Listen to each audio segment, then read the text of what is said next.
ইসরায়েলের আকাশ তেহরানের দখলে, দাবি ইরানের। মধ্যপ্রাচ্যে নতুন করে উত্তেজনা বাড়ছে। পাল্টাপাল্টি হামলার জবাব দিচ্ছে দুই দেশ। এদিকে ইসরায়েলের আকাশ সীমা তেহরানের পূর্ণ নিয়ন্ত্রণে বলে দাবি করেছেন ইরানের সামরিক বাহিনীর অভিজাত শাখা কর্নেল ইমান তাজিক। এছাড়া সম্প্রতি ইসরায়েলও ইরানের আকাশ সীমার প্রসঙ্গে একই দাবি করেছে। টাইমস অব ইসরায়েলের প্রতিবেদন থেকে এই তথ্য জানা গেছে। প্রতিবেদন অনুযায়ী ইরানের বিপ্লবী গার্ডের কর্নেল ইমান তাজিক দাবি করেছেন তেহরান এখন সম্পূর্ণভাবে ইসরায়েলের আকাশ নিয়ন্ত্রণে রেখেছে।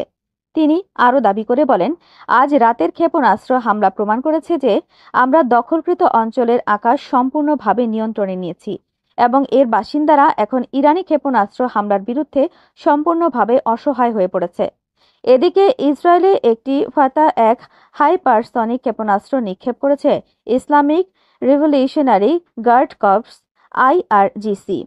আন্তর্জাতিক গণমাধ্যম বিবিসির প্রতিবেদন থেকে জানা গেছে, মঙ্গলবার 17 জুন রাতে ইসলামিক রেভলিউশনারি গার্ড কর্পস ইসরায়েলের একটি ফাতা-1 হাইপারসনিক ক্ষেপণাস্ত্র নিক্ষেপ করেছে।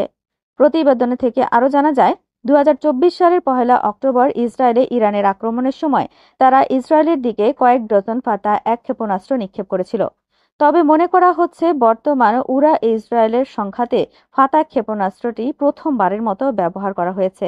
এই ক্ষেপণাস্ত্রটি প্রথম 2023 সালে উন্মোচিত হয়েছিল এবং ইরানের সর্বোচ্চ নেতা আয়াতুল্লাহ আলী খামেনির নামকরণ করেছিলেন। জর্ডানের সংবাদ মাধ্যম রয়্যাল নিউজ জানিয়েছে, ইসরায়েলে 20 মিনিটের মধ্যে কমপক্ষে 30টি ইরানি ক্ষেপণাস্ত্র আঘাত করেছে। এছাড়া ইরানের নতুন করে ক্ষেপণাস্ত্র হামলায় তেল আবিব সহ গোটা ইসরায়েলের সতর্কতা সাইরেন বেজে ওঠে।